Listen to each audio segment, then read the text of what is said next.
এই HSC 26 batch, কি অবস্থা তোমাদের সবার? আশা করি তোমরা সবাই ভালো আছো। সো ঈদ আসতেছে, ঈদের তো আর বেশি দিন নাই। এখন কথা হচ্ছে যে ঈদ আসতেছে, এটা যেমন সত্য, ঈদ আসবে, আমাদের ঈদ এনজয় করতে হবে, এটা যেমন সত্য, তার পাশাপাশি এটাও সত্য যে আমাদের পরীক্ষা সামনে, পড়াশোনা আমাদের থামানো যাবে না, ঠিক আছে? এখন পড়াশোনা প্লাস ঈদ, আমরা এই দুইটা জিনিস আসলে কিভাবে কি করব। সো এই দুইটা জিনিস নিয়ে আজকে কথা বলবো, যে তোমরা দুইটা জিনিস আসলে কিভাবে ব্যালেন্স করবে। অ্যাকচুয়ালি দুইটা জিনিসের মধ্যে যে একটা ব্যালেন্স আছে, সেই ব্যালেন্সটা কিভাবে আনবা সেটাই আমি আজকে বলবো। তো দেখো, প্রথম জিনিসটা হচ্ছে যে তুমি যদি ভাবো যে আমার জীবনে ঈদ অনেক আসবে যাবে, কিন্তু আমার এইচএসসি তো একটাই, সেই লেভেলে পড়ালেখা করবো, ইচ্ছা মতন পড়ালেখা করবো, ফাটায় পড়ে দিব, মানে ঈদের দিন পর্যন্ত পড়বো, ঠিক আছে? সো এরকম যদি ভাবো, তাইলে ভাই আমি বলবো যে তুমি বোকার স্বর্গে বসবাস করতেছো, তুমি অনেক বড় একটা বোকা, dot dot dot dot what ever, ঠিক আছে? এটা আমি কেন বলতেছি আমি তোমাকে বলি। দেখো, আহ, ঈদ আমাদের জন্য ধর্মীয় একটা উৎসব, একটা পবিত্র একটা উৎসব। তো তোমার জীবনে হয়তো ঈদ অনেক আসবে যাবে, কিন্তু তুমি এই বয়সটা আর পাবা না। তোমার পরিবারের সাথে সময় কাটানো বা তোমার সার্বিকভাবে যে ঈদটা উদযাপন করা, সেটা আসলে আমরা এই বয়সটাতে যেরকম পাই, যে আনন্দ অনুভূতিটা আমরা পাই, সেটা আমরা পরবর্তীতে আর কখনোই পাই না। সো অনেক অনেক বেশি রিগ্রেট হবে এখন যদি অনলি ঈদটাকে, মানে তোমরা ঈদটাকে বাদ দিয়ে যদি এখন তোমরা অনলি স্টাডি ব্যাপারটাকে অনেক বেশি ফোকাস করো, তাহলে অনেক বেশি রিগ্রেট থাকবে। আমি একটা গল্প শেয়ার করি, মানে আমার তখন এসএসসি, আমার এসএসসি বেবি সামনে। তো আমি ভাবলাম যে তখন খুব সম্ভবত ওটা কী ছিল, রোজার ঈদ ছিল, হ্যাঁ। তো রোজার ঈদ ছিল, আমি ভাবলাম যে না, আমি এবারের ঈদ আমার জন্য না, আমি এবারের ঈদে পড়বো, শুধু পড়বো। আর এবারের ঈদ সেলিব্রেট আমি করব না। বিশ্বাস করবা, আমি ঈদের আগের দিন পর্যন্ত আমি পড়তেছি। আমার আমার একটা টিচার ছিল বাসায়, সো ওই ভাইয়া আমারে ফোন দিছিল ঈদের আগের দিন। ভাইয়া আমারে ফোন দিয়ে বলতেছে যে কি করতেছো জুবাইর। আমি বললাম যে ভাইয়া আমি তো পড়তেছি। আমি ভাবলাম ভাইয়া তো বিশাল খুশি হবে, আরে আমার স্টুডেন্ট কত ডেডিকেটেড একজন স্টুডেন্ট, সে ঈদের আগের দিন পর্যন্ত পড়তেছে। দেখলাম যে ভাইয়া কতক্ষণ হাসলো, মানে হাসা মানে বিশাল হাসা। সে হাসলো কতক্ষণ, যে তুমি ঈদের ঈদের আগের দিন পর্যন্ত তুমি পড়তেছো। তো অ্যাকচুয়ালি তখন বিষয়টা বুঝি নাই যে ভাইয়া আসলে কেন হাসছিল আমার উপর। সো এখন আমার মনে হয় যে আমার ওই টাইমটার জন্য রিগ্রেট হয় যে আমি এত বেশি পড়াশোনা আসলে কেন করছিলাম। ব্যাপারটা এরকম না যে আমি বলতেছি যে তুমি পড়াশোনা করবা না, of course you have to study, but একটা জিনিস মনে রাখবা যে কোনো কিছুই মাত্রাতিরিক্ত ভালো না। আমরা সব কিছু করবো একটা নিয়ম এবং শৃঙ্খলার ভেতরে থেকে করব আমরা।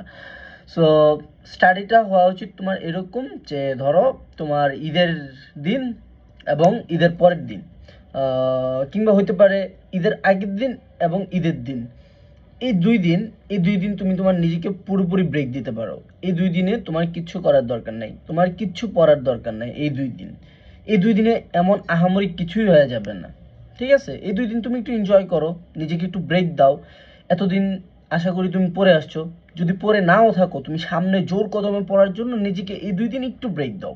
নিজের প্রতি একটু সহনশীল হও, একটু সফট হও নিজের প্রতি এই দুই দিন। এবং এর পরবর্তীতে কি করণীয় সেটা বলি এবার। যে আমরা তো বুঝলাম যে আসলে আমরা লাইফ থেকে আমরা সময় চলে যাবে, সো আমাদের প্রতিটা মুহূর্ত এনজয় করা উচিত, কারণ জীবনকে যদি আমরা উপভোগই না করি, আলটিমেটলি জীবনের কিছুই করা হলো না। সো ঈদটাকে আমরা অফকোর্স এনজয় করব, ঈদটাকে আমাদের প্রায়োরিটি লিস্টে ফার্স্টে রাখবো, কিন্তু তার মানে এই না যে আমরা পড়াশোনাটারে একেবারে ফালাই দিচ্ছি বা পড়াশোনা করব না, মানে এক সপ্তাহ চলে যাবে, আমরা ঈদের ঈদের আনন্দে ঈদের আবেশে কাইটা যাবে আমাদের, এরকম মোটেই যেন না হয়, এবং এটা কখনোই হওয়া উচিত না। এটা এটা এটা খুবই বাজে, এটা খুবই বাজে, ঠিক আছে?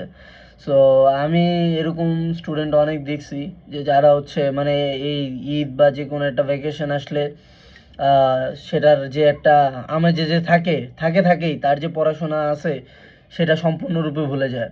সো এরকমটা মোটেই হওয়া উচিত না ভাইয়া। তোমাদের উচিত হচ্ছে ঈদের দিন এবং ঈদের যে আগের দিনটা, তোমরা এই দুইটা দিন উপভোগ করতে পারো। এবং এর পরে থেকে তোমাদের আস্তে আস্তে আস্তে আস্তে তোমাদের যে এফোর্ট লেভেলটা আগে যেরকম ছিল বা যেরকম এফোর্ট তোমরা অলরেডি দিয়ে আসছো বা যারা দিচ্ছ না তাদেরও আমি বলবো যে একদম হাইয়েস্ট এফোর্টটা দাও, কারণ তোমার হাতে সময়টা খুবই কম, খুবই খুবই কম।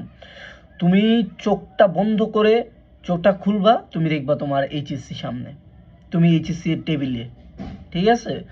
সো বি কেয়ারফুল যে তুমি তোমার সব কিছু ব্যালেন্স করতে হবে। দেখো লাইফে ব্যালেন্স জিনিসটা আমাদেরকে শিখতে হবে, লাইফে সব কিছুই করতে হবে, লাইফে তোমার চিলও করতে হবে, পড়াশোনাও করতে হবে, সব কিছু করতে হবে। কোনো একটা যদি না করো তোমার লাইফে রিগ্রেট থেকে যাবে। সো লাইফে রিগ্রেট রাখবা না, লাইফে সব কিছু করবে বাট স্মার্ট একটা ওয়েতে করবা।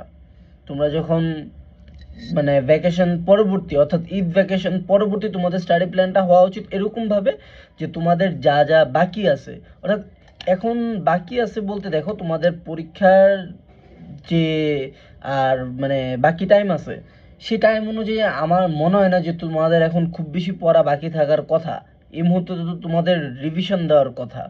সো তারপরেও যদি তোমাদের কিছু বাকি থেকে থাকে দেন তোমরা ওগুলা দ্রুত দ্রুত সময়ের ভিতরে কভার করে ফেলার চেষ্টা করো। অ্যান্ড অফকোর্স ওই বাকি পড়াটা এমন যেন না হয় যে তোমার প্রায় 50%-এর মতো সিলেবাস বাকি, 60%-এর মতো সিলেবাস বাকি। হয়তো তোমার করতে পারো যে তোমার 20% সিলেবাস বাকি আছে, ওগুলো তুমি কভার আপ করতে পারো। বাট এখন যদি তুমি বলো যে না আমার পুরোটাই বাকি, এখন তুমি তো ওইটা তো পসিবল না তোমার জন্য, তাই না? অ্যান্ড ওইটা রিয়েলিস্টিকও হবে না এখন তোমার জন্য। তো যাই হোক, আমার কথার সারমর্ম হচ্ছে গিয়ে যে তোমার পরবর্তী ঈদ পরবর্তী তোমার যে সিলেবাস যতটুকু আছে, আমি আশা করবো যে তোমাদের সিলেবাস খুব কম বাকি আছে। অ্যান্ড যাদের অনেক বেশি বাকি আছে ভাই তাদেরকে নিয়ে যে আসলে আমি কি বলবো আমি বুঝতে পারতেছি না তাদেরকে নিয়ে আমি কি বলবো। কারণ তোমার এইচএসসির আর 1 মাসও নাই, তোমার চোখ বন্ধ করে তুমি যদি চোখটা খোলো তোমার এইচএসসি, এখন যদি তুমি বলো যে তোমার এইচএসসির সিলেবাসের 50%-এর মতো তোমার বাকি, তাহলে আসলে তোমার নিয়ে সত্যিই আমার কিছু বলার নাই। সো অ্যাকচুয়ালি ওদেরকে নিয়ে আমি কিছু বলবো না আজকে, ওদেরকে নিয়ে হয়তো আমি পরে একটা ভিডিও দিব যদি দেই। সো আজকে তাদেরকে নিয়ে কথা বলবো যে যারা হচ্ছে মোটামুটি সিলেবাসটা কভার করে রাখছে তারা কি করবা, এই তো পড়াশোনায় যা কিছু অল্প একটু বাকি আছে ওগুলো করে ফেলবা। আর দ্রুত দ্রুত তোমাদের মধ্যে অনেকে রিভিশন শুরু করে দিছো, আর যারা এখনো রিভিশন শুরু করো নাই রিভিশন শুরু করে দাও ভাই। দেখো যা পড়ছো না পড়ছো কি পড়ছো কিচ্ছু যায় আসে না যদি না তুমি রিভিশন দাও। তুমি এখন যত রিভিশন দিবা তুমি তত আগে থাকবা।